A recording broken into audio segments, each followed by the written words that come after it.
रूस के राष्ट्रपति व्लादिमीर पुतिन ने इजराइल फिलिस्तीन संघर्ष को खत्म करने की अपील की है। उन्होंने दोनों पक्षों से हिंसा रोकने और विवाद को सुलझाने के तौर तरीकों पर विचार करने को कहा है। पुतिन का ये बयान ऐसे समय में आया है जब अमेरिका ने संयुक्त राष्ट्र सुरक्षा परिषद को इस मामले में तीसरी बार बयान जारी करने से रोक दिया है।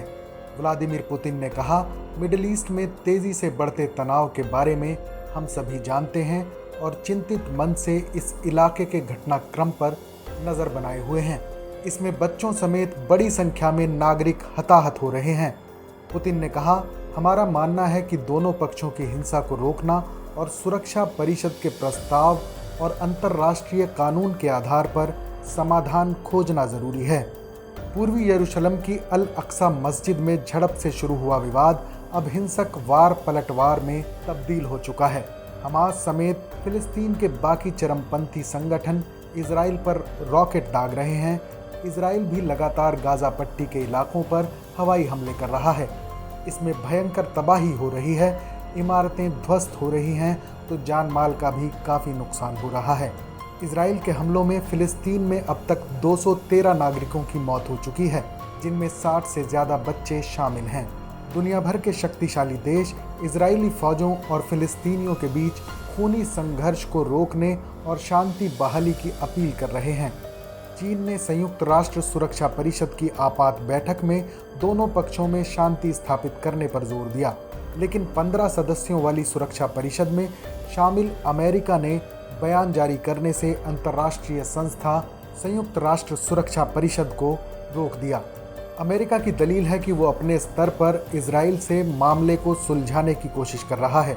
अमेरिकी राष्ट्रपति जो बाइडेन इजराइल के आत्मरक्षा के हक की वकालत कर चुके हैं। चीन फिलिस्तीनियों के मानवाधिकारों का हवाला देकर अमेरिका को सवालों के घेरे में खड़ा कर रहा है। इस बीच यूरोपीय यूनियन के सदस्य देशों के विदेश मंत्रियों की मंगलवार को इजराइल फिलिस्तीन संघर्ष पर बैठक हुई।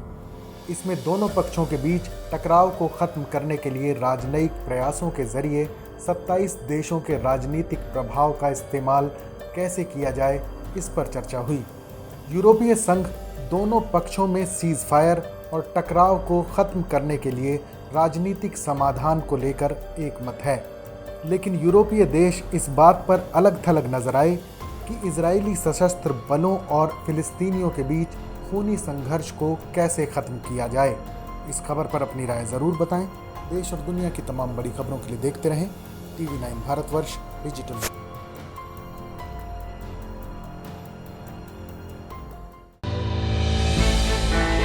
हमने की गलती फिर एक बार, कोरोना ने किया दोबारा प्रहार। मास्क, 2 गज दूरी, करें अपनी सुरक्षा खुद।